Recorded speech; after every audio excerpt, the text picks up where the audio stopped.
बाद शायद हम में से बहुत से लोग न खत्म होने वाले जंग में जाते हैं। बहुत बहुत शुक्र। 3 से हैं तारिक महमूद साहब, ये भी क्राइस्ट स्कूल के पास रहते हैं। शाहरुख खान, ये भी क्राइस्ट स्कूल के पास रहते हैं। संजय खजूरिया जी, ये जो हैं ये वार्ड नंबर 14 से हैं। मरियाम सिंह जी, ये वार्ड नंबर 10 से हैं। सुरेंद्र कौर जी, जो कश्मीर के अंदर हमारे भाई टूरिस्ट आए हुए थे वो मारे गए हैं, जिसमें हिंदू भी थे, मुसलमान भी थे। मेरा भाई आदिल जी भी मारे गए थे। इसके साथ साथ जो एक सबसे पहली बात जो पुंछ के अंदर देखा वो काबिल तारीफ है।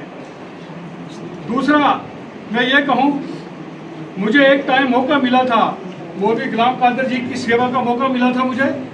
मैं इनके साथ जम्मू में गया था, इनका प्रोस्टेट का ऑपरेशन हुआ था। हैसियत है ये मामूली आदमी नहीं है।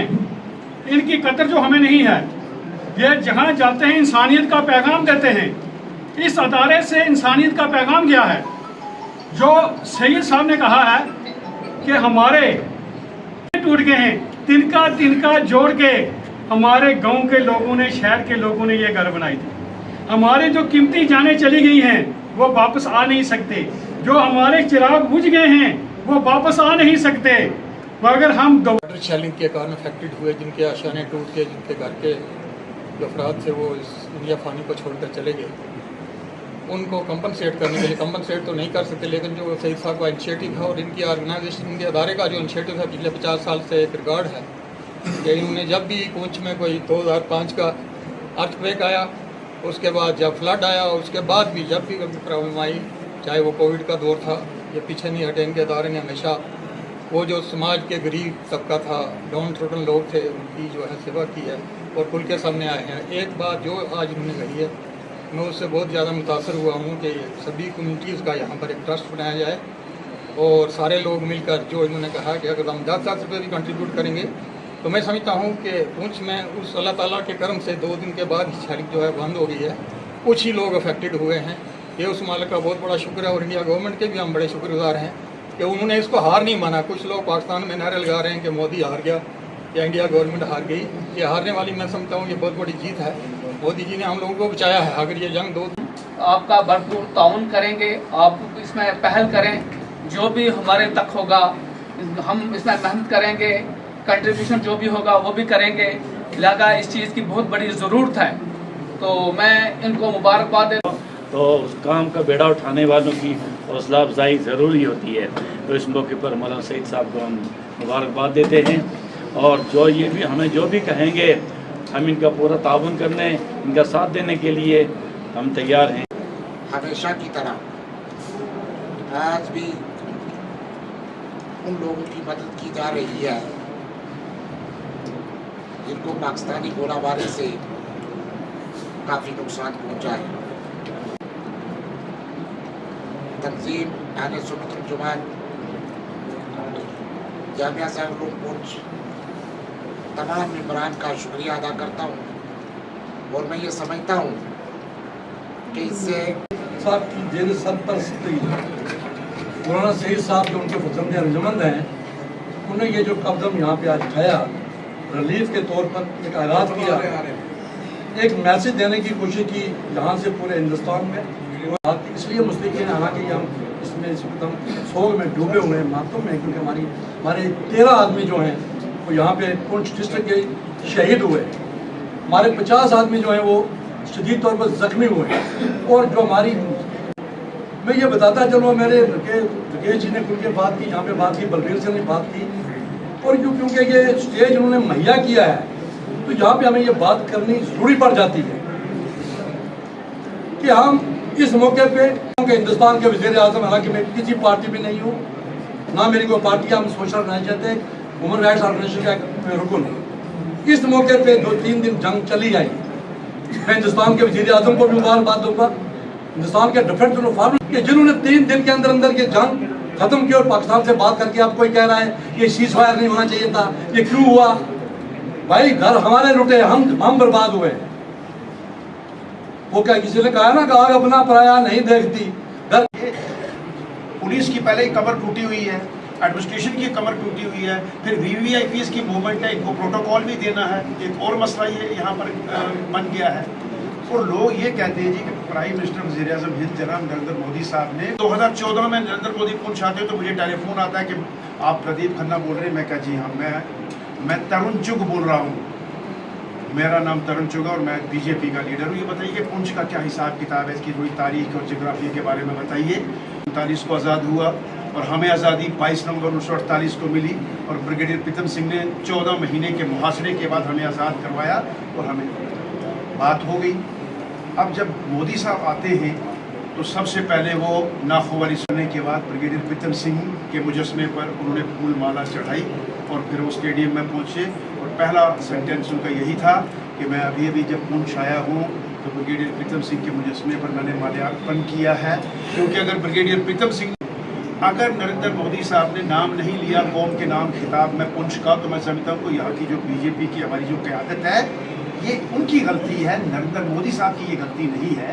क्योंकि PMO को इस बात के लिए आगाह करना चाहिए था कि पुंछ में इतना बड़ा हादसा हो गया, 45 जख्मी हो गए, तो इसका आपको जिक्र करना है। तो ये इनकी थोड़ी सी रही। अपने बीजेपी से जुड़े हुए हैं हमारे लोकेश जी यहाँ पर बैठे हैं। तो सर ये जो मकामी जो हमारे कारकुन होते हैं, लीडरान होते हैं, तो ये उनका फ़र्ज़ बनता है। इससे पहले हमारे अमृतसर से लोग आए हैं, उन्होंने ये बात की है तो कुछ तो 11,000 का तो दे भी दिया, लेकिन रिटायर्ड बेचारे मास्टर है कौन, लोकेश जी। तो इस तरीके से मैं कहता हूँ ये बहुत सुनहरी मौका है सैयद साहब, अगर आप थोड़ा सा इनिशिएटिव लें तो हस्बे तौफीक हर आदमी उसमें जो है वो कंट्रीब्यूट करेगा। तो बाकी उस दिन भी हमने कहा था कि बाकी जो मज़ाहिब की जो कारकुनान हैं या लीडरान हैं, आज उनको भी इंस्पिरेशन लेनी चाहिए इदारा जामिया ज़ियाउल उलूम से कि 25-28 साल से ये काम अगर हो रहा है यहाँ पर खिदमत खल्क के लिए, तो आप भी आगे आएँ और लोगों की मदद या इमदाद करें। एक बार फिर मैं शहीद साहब जो है ये अच्छे अच्छे कारनामे और समाज के अंदर सेवा भाव के काम कर रहे हैं। ये जो पिछले दिनों में पूरे देश के अंदर हालात बने और ख़ासकर जो हमारे जिले, वो बहुत बड़ी चिंताजनक स्थितियां थी। उसमें हमारा बहुत बड़ा जानी नुकसान हुआ और कई गुना जो है वो माली नुकसान हुआ। लेकिन अक्सर हम कि ये पुंछ की धरती जो है ये ऋषियों मुनियों और फकीरों की धरती है और हमें ये अपनी आंखों से देखने का मौका जो है वो मिला।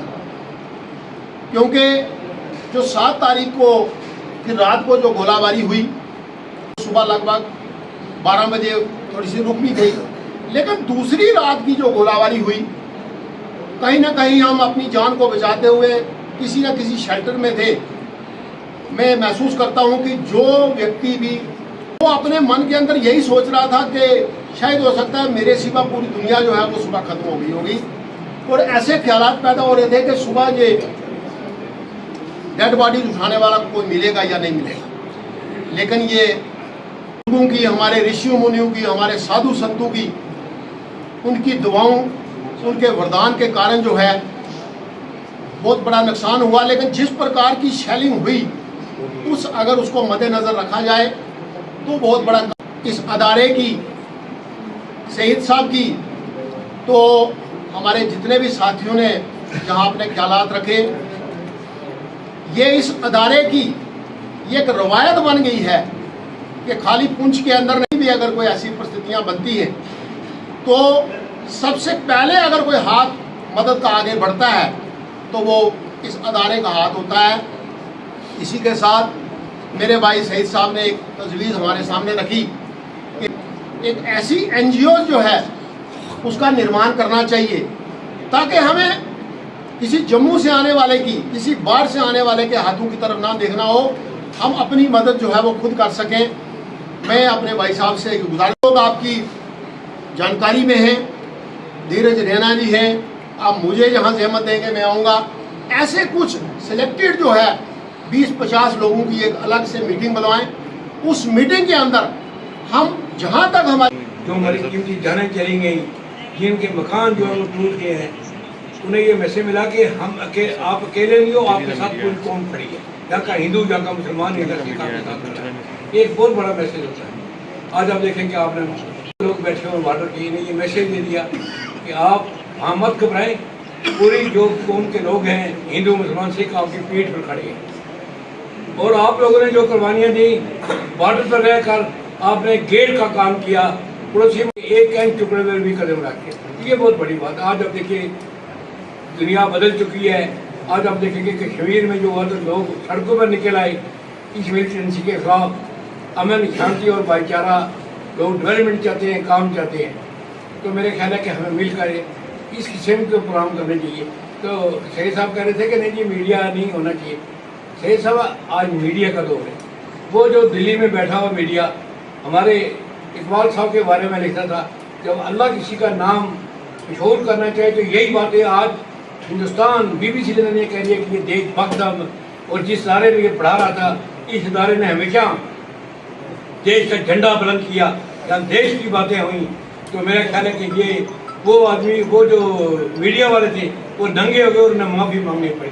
तो इससे बड़ी उपलब्धि क्या बात हो सकती है। मरने वाले ने मरना था, लेकिन वो अपना नाम जिंदा करके, अदारे का नाम जिंदा करके, इस अदारे में मैंने हिंदुस्तान जिंदाबाद का नारा निशान लगाया है, झंडा बुलंद किया है।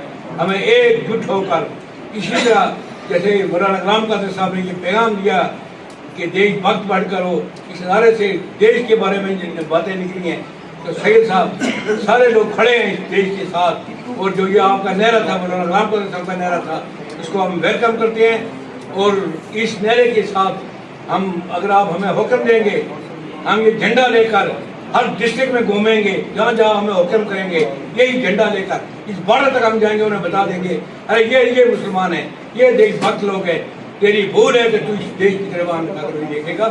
तो मैं शुक्रिया आपका। कोई खुशी की बात नहीं हो सकती।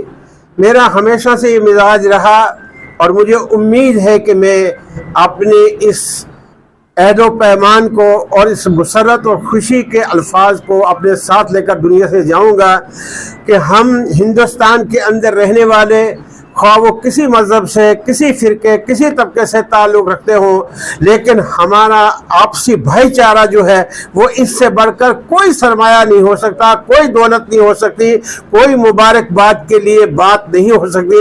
ये जो अल्लाह ताला ने अपने फजल से पुंछ वालों को ये चीज़ अता की है, ये सबसे बड़ी मेरे नज़दीक खुशी की बात है, मुसरत की बात है। खुदा करे कि हम एक दूसरे के दुख दर्द में शरीक हो और हम बिना इम्तियाज, ये कौन है क्या, इससे बहस नहीं, हम पहले पुंछी है फिर सब कुछ है। इसलिए मैं अपने तमाम आने वालों का दिल की गहराइयों से शुक्रिया अदा करता हूँ और हमारा आपसी इत्तेहाद और इत्तेफाक का पैगाम खुदा करे कि ये हिंदुस्तान के कोने कोने में पहुँचे। हम मुल्क के वफादार हैं, सेवा करने वाले हैं, हम हिंदुस्तान के रहने वाले हैं, लिहाजा बाकी चीज़ें बाद में हैं, पहले हमारा इत्तेहाद और इत्तेफाक जो है वो बुनियादी चीज़ है। खुदा करे कि ये हमारा पैगाम दूसरे इलाकों तक भी पहुँचे और हिंदुस्तान के कोने कोने पे पहुँचे कि हम एक हैं, एक रहेंगे इंशाअल्लाह सुम्मा इंशाअल्लाह। बस इन्हीं अल्फाज पर मैं अपनी बात को।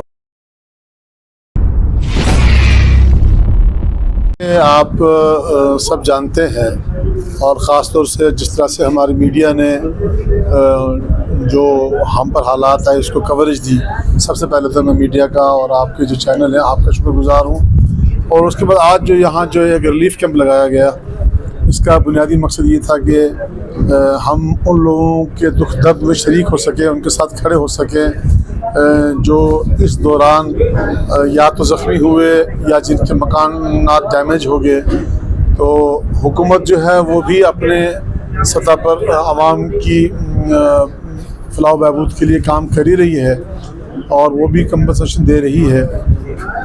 जो हमारी NGOs हैं या फलाही तंजीमें हैं, मेरी उनसे गुजारिश है कि ये बहुत ही नाजुक वक्त है हमारे समाज पर, क्योंकि हमने बड़ा मुश्किल वक्त देखा है और इस मुश्किल दौर से जिस तरह हम बच के बाहर निकले हैं, एक बहुत बड़ा ऐसा तबका है जो इस वक्त माली एतबार से बहुत परेशान है। बहुत से लोगों के घर डैमेज हो गए और इतने ख़तरनाक तरीके से डैमेज हुए हैं कि शायद बनने में उनको अब 10 साल लगेंगे और कुछ लोग ज़ख्मी हो गए, कुछ लोगों ने अपने प्यारे खो दिए। तो आज के इस रिलीफ़ का एक मकसद था कि जैसा कि जामिया ज़ालुल पुंछ का एक रिवायती पहचान रही है कि जब भी समाज पर कोई मुसीबत आई है, मुश्किल घड़ी आई है, तो जामे ज़ालूम जो है वो सामने आता है और ऐसे गरीब लोगों तक अपने दोस्तों की मदद से तावन पहुंचाता है। तो मैं मीडिया का भी शुक्रगुज़ार हूं और जो आज यहाँ लोग हमारी इमदाद लेने आए मैं उनका भी दिल से मशकूर हूं और साथ साथ जिन दोस्तों ने कंट्रीब्यूट किया है मैं उनका भी बहुत बहुत शुक्रगुज़ार हूं। और हम चाहते हैं कि अमन कायम हो, सलामती कायम हो और हमारा मुल्क तरक्की करे। मैं एक बार फिर आप मीडिया के चैनल्स के तवस्सुत से अपनी सिविल सोसाइटी से गुजारिश करूँगा कि जहाँ ज़रूरत है कि हम अपने जो निजी इख्तिलाफ़ात होते हैं वो किसी भी किस्म के रंग भेद के इख्तिलाफ़ हो सकते हैं, हमें उससे ऊपर उठकर यूनाइट होकर इस कौम के लिए और समाज के लिए खिदमत करनी है। खिदमत के जज्बे से आगे बढ़ेंगे तो मुझे लगता है कि हमारे समाज की बहुत सी मुश्किलें जो है वो खुद कम हो जाएंगी। बहुत बहुत शुक्रिया।